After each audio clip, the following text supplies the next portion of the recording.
Everyone, welcome back to my channel. আশা করব তোমরা খুব খুব খুব ভালো আছো। আমিও খুব ভালো আছি। আগের ভিডিওতে তোমরা দেখেছিলে মা রাস্তায় পড়ে গিয়ে মায়ের হাত পা ছড়ে গেছে। এমনভাবে পড়েছিল মনে হলো মাথা ফাতা ফেটে একাকার হয়ে যাবে, মানে মুখ টুক থুবড়ে পড়েছিল। যদিও অতটা কিছু হয়নি, শুধু হাত পা ছড়ে গেছে আর প্রচণ্ড লেগেছে। এখন কেমন আছে? ব্যথা আছে? ব্যথা ওষুধ খেয়েছি, ব্যথা আছে, ডান পায়ে প্রচন্ড ব্যথা। কাল পড়ে গিয়ে কেমন লাগছিল?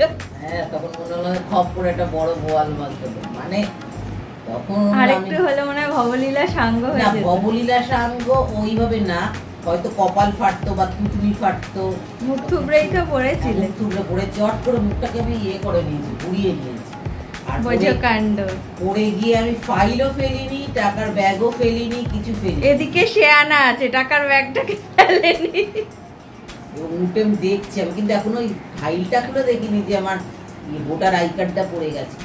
তাও আবার পড়েছে তো পড়েছে, যেমন তেমন পড়েনি, মাছের জলের ওপরে গিয়ে পড়েছে। আমি বলছি যে মাছের জলটা ডিঙিয়ে যেতে হবে, উনি আবার জায়গাটা ধুচ্ছি। আমি ভাবতে পারিনি ওইখানে গিয়ে পড়বো। ভদ্র করে এই গেল রে গেল রে। তারপর মাছের জলে পড়ে কি মনে হলো? মৎস্যকন্যা। নির্লজ্জ দেখেছি, তোমার মতো নির্লজ্জ দেখেছি। পড়ে গিয়ে ব্যথা পেয়ে হেসেই যাচ্ছে। মৎস্যকন্যা হলে তবু তো ভালো, এ তো বিভৎস কন্যা। পুরো সাদা শাড়ি কালো হয়ে গা দিয়ে মাছের গন্ধ, চাপা দিয়ে যাচ্ছি, নাকে চাপা দিচ্ছে, ভাবছি কি ব্যাপার। পড়ে গিয়ে হাসছে, কি হাসানটাই না হাসছে। এরকম নির্লজ্জ দেখেছো? যত মাছি যেন আমার গায়ে ছি ছি ছি, মানে সে কি অবস্থা। আর গায়ে কি হাঁসগুলো কামড়ে কামড়ে আছে, আটকে গেছে। হ্যাঁ, ফেলতে পারছি না তো, কিভাবে ফেলবো যতটা। তো চলো আজকের ভিডিওটা শুরু করা যাক। এখন একটু বেরোবো, কিছু জিনিসপত্র আনার আছে, তো জিনিসপত্রগুলো আগে নিয়ে নিই। কোনটার কি দাম? এটা 20 টাকা, এটা 7 টাকা। সাতের মালা কটা আছে? বেলপাতা আছে তো? তো এখানে দেখো আমি বেরিয়ে পড়েছি। সবার আগে ফুলমালা নিয়ে, তারপর ব্যাটারি নিয়ে চলে গেছি মাছের দোকানে। এখন আমি মাছের দোকানে চলে এসেছি আর নিয়ে নিয়েছি ট্যাংরা মাছ। কাকু বললো এই ট্যাংরা মাছগুলো নাকি সকালে 800 টাকা করে বিক্রি করেছে, এখন একটু বেলা হয়ে গেছে বলে 600 টাকা করে দিয়ে দেবে। আমি 200 গ্রাম নিয়েছি 120 টাকা দিয়ে। কিছুতেই 20 টাকা কমালো না। 100 টাকা বললাম নিতে, নিল না। 120 টাকা মানে 120 টাকাই নিল। 120? 100 হতো না?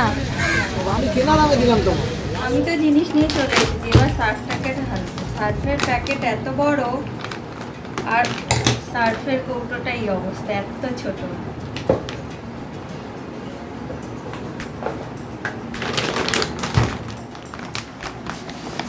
এখান থেকে পড়ে গেলে মা আমার ষষ্ঠী পুজো করে দেবে।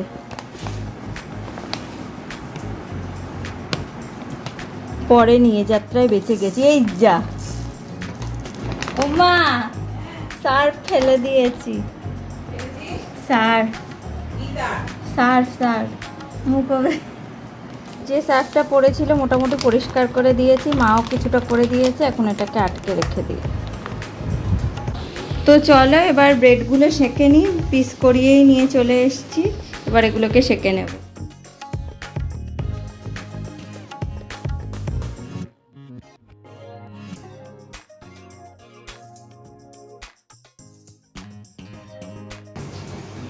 আর আটছে না, আর আটাতে পারছি না। কোনো রকমে গুঁতিয়ে গাঁতিয়ে আটিয়ে দিয়েছি। এখানে ব্রেডগুলোকে কড়া কড়া করে সেঁকে নিয়েছি, আর এদিকে চা বসিয়ে দিয়েছি।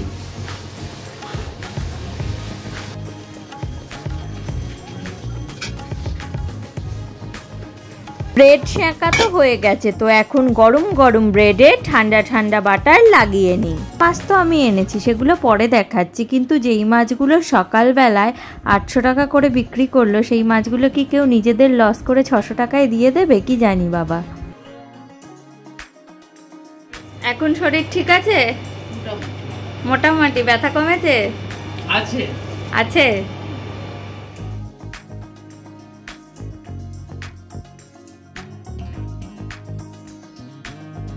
ট্যাংরা মাছ দিয়ে আমি বাটি চচ্চড়ি করব, তাই সবার আগে আলু আর পেঁয়াজটা কেটে নিচ্ছি।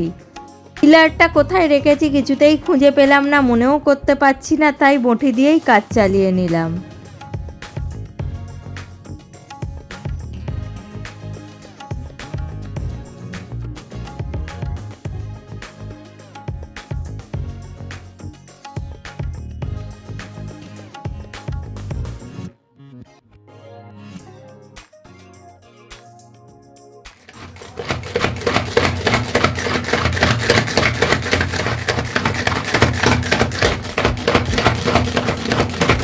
মাছের পেটে কিন্তু ডিম ভর্তি, যেটা আমার খেতে ভীষণ ভালো লাগে। এই ট্যাংরা মাছগুলো আমি নিয়ে এসেছি, বাগমারিতে গেলে হয়তো একটু কম পড়তো।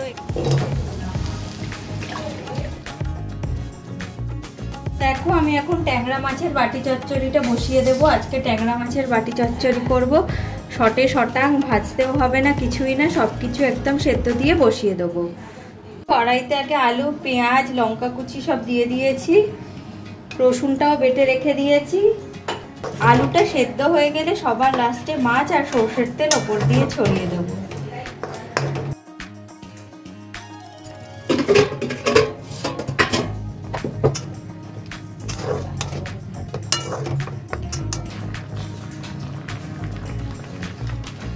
এখানে আলু আর পেঁয়াজটা মোটামুটি সেদ্ধ হয়ে গেছে, এবার নুন আর হলুদটা দিয়ে দেব।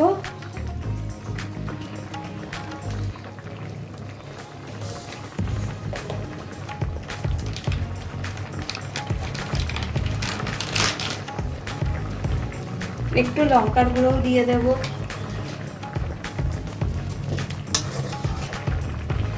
এখানে রসুন বাটাটাও দিয়ে দিলাম। রসুন দেবার পর আমি দিয়ে দিয়েছিলাম সর্ষে বাটা, কিন্তু ক্যামেরাটা অফ ছিল বলে আমি আর দেখাতে পারিনি। সর্ষে বাটার সাথে আমি একটু কাঁচা সর্ষের তেল মিশিয়ে তারপরে দিয়েছিলাম। দেখো সর্ষে দেওয়ার পর এখানে এবার আমি মাছগুলো ওপর দিয়ে ছেড়ে দেবো।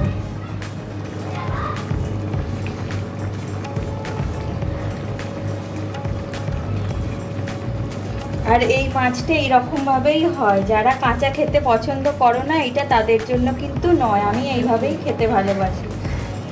মাছগুলোকে খুব সাবধানে আস্তে আস্তে কড়াইতে দিতে হবে, আর খুব আস্তে আস্তে খুন্তি দিয়ে নাড়াতে হবে যেন মাছগুলো ভেঙে না যায়। অনেকে ভাবতেই পারো এটা আবার কেমন রান্না, কাঁচা কাঁচা মাছ, কিন্তু আমার দিদা এইভাবেই করতো, আমি দিদার থেকেই এই রান্নাটা শিখেছি। মাছগুলোকে হালকা নাড়িয়ে নিয়ে বা চাপা দিয়ে দেবো, হালকা আঁচেটা ফুটে সেদ্ধ হয়ে যাবে। পুরো প্রায় হয়ে এসেছে, আর একটু ফুটে গেলেই আমাদের ট্যাংরা মাছের বাটি চচ্চড়ি একদম তৈরি হয়ে যাবে।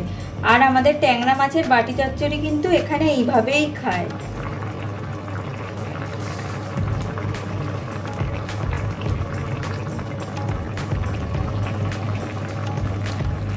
সর্ষে বাটার সাথে একটু তেল দেওয়া ছিল বলে আমি তেলটা একটু কমই দিলাম।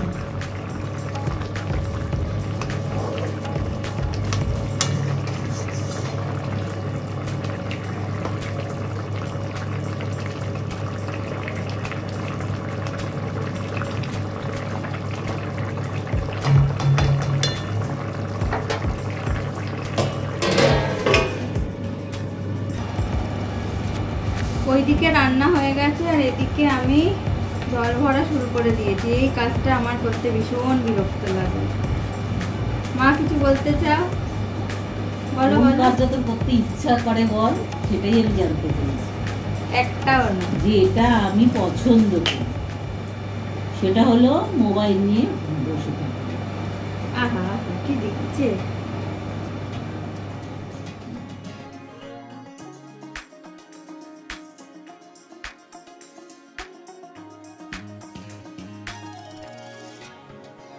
আর এইদিকে মাছের কালারটা একবার দেখো কি সুন্দর এসেছে, একদম তেল তেল। এখন 2টো বেজে গেছে, তো চলো ডিম ভর্তি ট্যাংরা মাছ দিয়ে লাঞ্চটা করে নেওয়া যাক।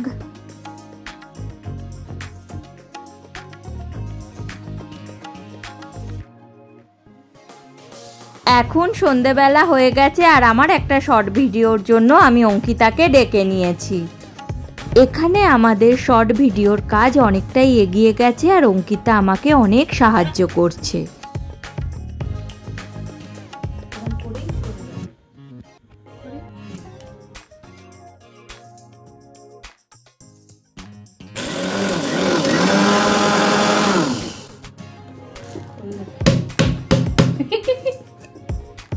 ওয়াও, এখানে আমরা পালস মোজিতো বানাচ্ছি।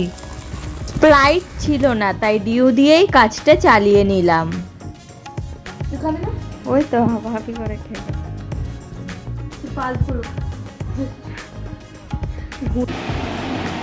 কেমন হয়েছে রে? বললাম তো আমি, কেমন হয়েছে? এখানে আমাদের শর্ট ভিডিও বানানো একদম শেষ, আর মা ওটাকে দেখছে। আশা করি তোমরাও আগের ভিডিওতে দেখেছো। কার হাতের কাজ দেখতে হবে না? ছাড়লি কেন রে ইউটিউবটা? ওইটা ছাড়লি কেন? মজিতোটা খেতে কিন্তু দারুণ হয়েছিল। আগে আমি একটু খেয়ে নিলাম, তারপর বাকিটা মাকে দিয়ে দিলাম। না, আমি হাফ খেলাম, বাকি হাফ তোমায় দিলাম। কেমন খেতে হয়েছে গো? দারুণ না? ভালো হয়েছে? খেতে দে ভালো। আমার সময় খোঁজা এত ব্যথা বলছে, মা ব্যথা কমেছে, কি করবো? মৎস্যকর না, বৃষ্টিকর না। তো এখন বেজে গেছে রাত্রি 8টা, আর আমার ভিডিও শেষ করার সময় এসে গেছে। তো আজকের মতো আমার বকবক এখানেই শেষ করছি। আবার কালকে দেখা হবে অন্য একটা ভিডিও নিয়ে। টাটা।